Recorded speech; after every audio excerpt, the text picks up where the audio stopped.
a very special guest, our editor of our tech site, in from London. And he's over here, I guess, sponsored by Young Americans for Liberty, or at least that's where you'd given some of these talks for. You're at Rutgers the other night, a complete fracas.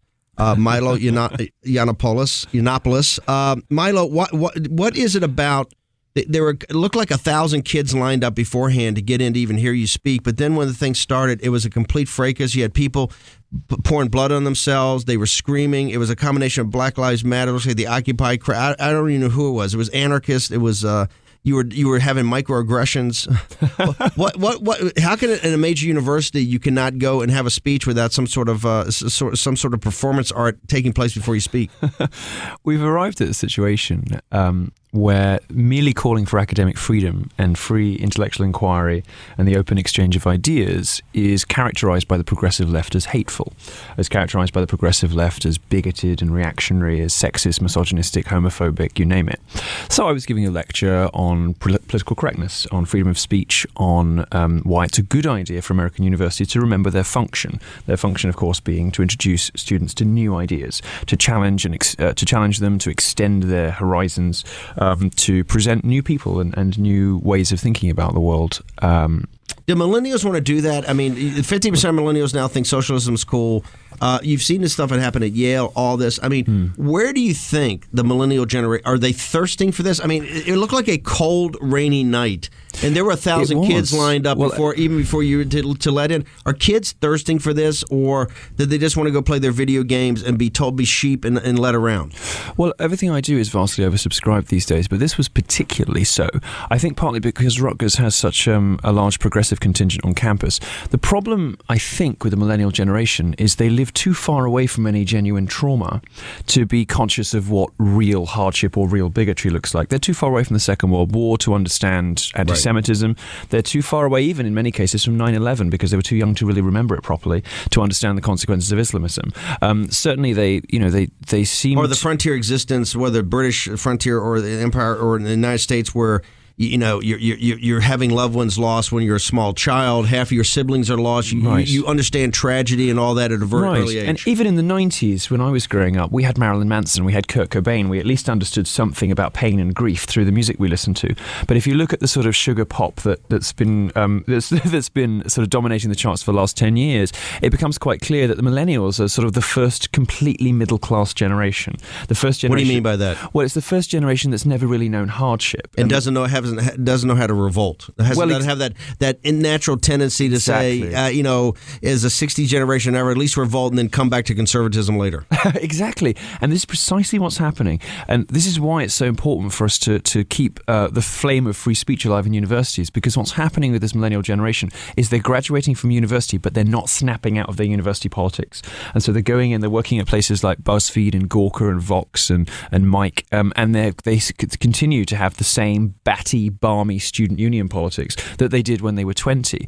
Students have always been a bit nuts. Students have always been a little bit rowdy and unruly and had some crazy ideas about things. The DNA must be there because, I've made a film about the war in Iraq, and I've seen the British, and I've seen the coalition forces, and I've seen these, and this is a young person's war. It is junior officers and senior enlisted. They're all millennial generation, have fought a war that, quite frankly, in rules of engagement is much tougher than even World War II as far as the brutal violence that you have to have every day and the pressure on you that one mistake can end your career, etc. What is it about those elements of that generation that seems so gritty and seems so much like the greatest generation and the rest of the generation? Well, I think you're right to identify a huge gulf between a small number of people, perhaps Trump supporters and Breitbart readers who do, love their country, love free speech and have that grit, and the vast majority of the rest of the population, which sort of takes them for granted and doesn't really have much understanding of hardship. So at Rutgers, for instance, you had where I speak, I tend to attract very unusual crowds, and it's sort of like the internet come to life. Principally libertarian, or is it all political parts of the political spectrum? Besides the people coming to try to shut you down, the people that come are engaged and want to listen. Are they across? It's very varied. It's interesting. I've fans who are video game players, who are rappers, bodybuilders, frat boys, all sorts of very very, very wide cross-section, which is unusual for a speaker like me. And the room is kind of like the internet comment section come to life, where you've got people chanting Black Lives Matter, you've got people chanting Trump, Trump, Trump. Was that the response? Yes, so half the room started chanting Black Lives Matter, and I don't know why they were even protesting me. I barely speak about Black Lives Matter, but then suddenly this huge wave of Trump, Trump, Trump comes from the other side of the room. It's like a sort of internet comment section come to life. But, there's a sense that these of uncritical mantras, being repeated by the feminists and by the Black Lives Matter protesters. I mean, I was talking about intellectual freedom. I was talking about academic inquiry. And the appropriate response from feminists was to stand up, leap, this man preaches hate, and smear themselves with fake blood.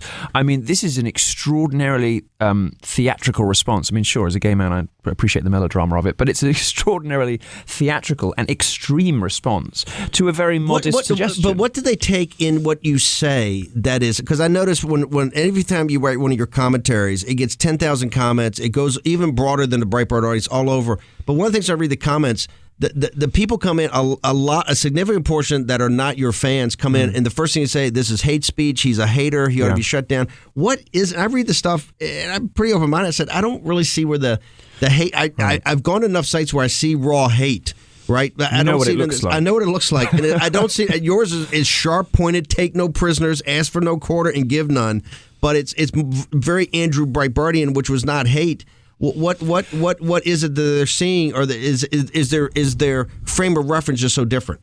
Well, I think two things are going on. One is the progressive left has a classic age-old strategy of playing the man and not the ball. If they don't like your ideas, they'll seek to delegitimize you as a speaker. They'll call you names to make you untouchable, so other people don't want to associate you with you. This is, textbook Alinsky stuff.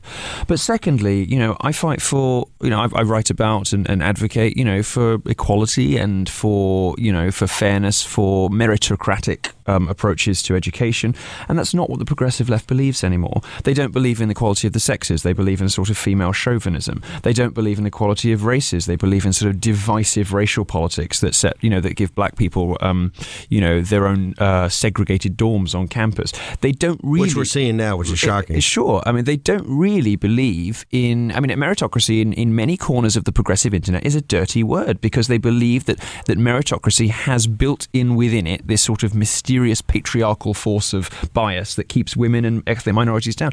Of course, it's nonsense. It's a fiction dreamed up by the campus radicals of the 60s and 70s. When I go to some of the other sites, it has and I don't want to blame the internet because we wouldn't exist if it was not new media wouldn't exist if it was not for us to be able to disintermediate the traditional media. By the way, a story coming on Breitbart London right now. The Independent newspaper is now shutting down the actual newspaper and only going to become a website. I think it's a huge development in media space today. And I don't want to be so simplistic to say it's dumbed it down, but I see now all kind of studies and reports coming out about information overload about photographs, that it's starting to overwhelm kids, that they get so many photographs and how they file them and Snapchat and all this. And I go to these sites and it seems like they've taken the life, almost taken the juice out of so much of the news. And there's so much of the response you hear from these kids who are very good kids. It's so simplistic.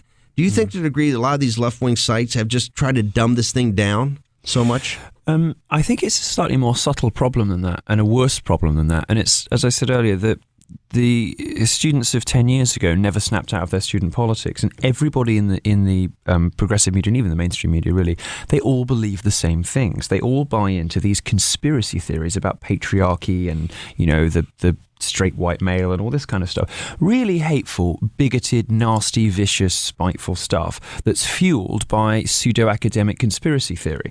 Now, that's standard operating procedure in most of the media and on campuses, which is why it becomes a sort of self-reinforcing cycle. So you see, rather than perhaps a hollowing out and a simplification, what worries me more is the political is the respect in which the politics runs entirely in the same direction.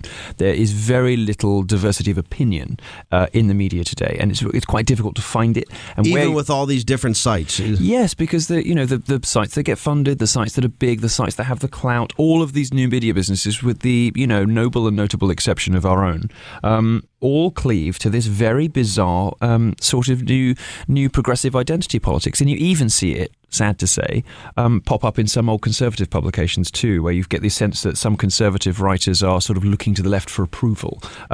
Is this okay? May we say this? Is this racist? Right. Is it okay? Can we say this? Are we being sexist? Right. That's what we try to push the envelope every day. As you know, right. I'm more apt to let stuff go just for the simple reason I'd rather have it edgy and have people respond to it than to cut your own shot beforehand, right? Well, I think Breitbart does a uniquely good job of that. Not to blow our own horn too much, but I think that's how we get 6 million comments in a month. We're trying to elicit that response from an audience, right? And what I see, by the way, the comment section of Breitbart is not a place for the faint of heart. Yeah, if you're a precious flower out there, folks, do not go. Trust me. You are by the way, some of the sites are shutting down stuff today, are setting up guidelines. You can't say stuff about the writers. We say, hey, look, you don't like the writers, have at it, dude. Tell them what you think, right? Absolutely, and we of course love that at Breitbart, and you've certainly inspired the. Well, you've got to be a pretty tough. It's so many guys. Look, the whole staff is people like you that are pretty tough skins. Okay, before I'm gonna take a break, take some calls, and we'll come back. Sure. Is there anything else about? Are you going to be intimidated? Shut up. Anything? Because the thing at Rutgers is only the beginning. As you do this tour of the United States. You and Ben Shapiro, I'm so proud of both of you guys. When you go to these places, it's a hornet's nest. I mean, they're waiting for you. It's pretty scary. When that thing was pre I got to tell you about security. No, but because that thing was pre-planned. They didn't come in with the blood and everything like that and just think it up 5 minutes beforehand. They were laying in wait for you and thought they would shut you down. Yeah, well, no. The answer is that stuff just spurs me on to do more, and the more that they yell to drown out reasonable opposing points of view, the more I am persuaded that I am right, that we are right in fighting for freedom of speech, free academic inquiry. Fighting for people's rights to express conservative points of view on campus, which these days can be politically dangerous and socially disadvantageous. But when you see the way they behave, the sort of hysteria and intolerance and shouting down, it just emboldens me further. And particularly when I have a queue stretching around the block for autographs and selfies afterwards. It's absolutely incredible. So the answer to your question is definitely not. Real quickly, Twitter. Why are you beating up Twitter? And why are you saying that Twitter's trying to suppress conservative voices? And why is Twitter's stock in a total free fall because Milo's taking them on? I'm absolutely. Are you a bigger, badder guy than Jack Dorsey? Yeah, of course I am. I'm absolutely convinced that Twitter is embarking on a war against conservative points of view, a war against what we might call Generation Trump, the dissident, mischievous voices of the new countercultural alternative, right-wing and libertarian youth. I'm convinced, just look at who Twitter employs. I've got a great piece coming out that listeners are going to love today about Twitter interfering with the upcoming election. Wow. Who works at Twitter? Wow. This guy used to work with Hillary. This guy used to work with Obama. This is why Obama ran the tables with Google and with Facebook. They had a big meeting. Let's talk about Facebook for a second. Why is Facebook suppressing voices in the continent of Europe about immigration? Why is Zuckerberg in bed with Merkel? One of the most horrifying stories of the year was discovering that Facebook was teaming up with the German government to censor respectable mainstream opinion about mass immigration in Germany and branding it hate speech. And this is what the left does all over the world. They'll take ridicule and criticism and they'll rebrand it as abuse and harassment or hate speech in some way. And perfectly respectable, ordinary opinions held by millions of Germans are now actively censored on Facebook. We got a minute. This Orwellian thing, emergence of technology and thought control, it's Orwellian. Are you fighting a rearguard action, or can we have victory in this, Mr. Milo? Well, I think many of these companies are failing on their own merits. Twitter is tanking, and as a result, it's sort of, I think in its death throes, decided it's going to be a new liberal attack vector. The good news is, in a couple of years, Twitter will not have the influence it has today. Facebook's more of a problem, frankly, and Facebook is the one we should really be worried about. Why is Facebook more of a problem? Because the company's not doing so badly. I mean, Twitter's influence is waning. Its users, we found out this week for the very first time, its monthly active users are going down. The stock price is tanking, partly as a result of their spat with me, I think. I don't worry too much about them. I do worry about Facebook. I worry about Facebook because it's not just Facebook we're talking about, they also own WhatsApp and they also own Instagram. And this company owns the platforms on which young people are messaging one another, and it has shown itself to be untrustworthy when it comes to free speech. Real quickly, your next live performance is when? Excuse your speech. It's going to be in Minneapolis on the 17th of February. I'm giving a joint lecture with Christina Hoff Sommers at the American Enterprise Institute about feminism. It's called Calm Down. It's about bringing common sense back to feminism. University of Minnesota, where is it going to be? It's going to be be at the university. It was hosted by the Minnesota Republic, which is one of the university newspapers, and I think it's going to be a big crowd. It's about bringing common sense back to feminism. We're going to have a whole thing to get people to go, and his whole tour here in the United States.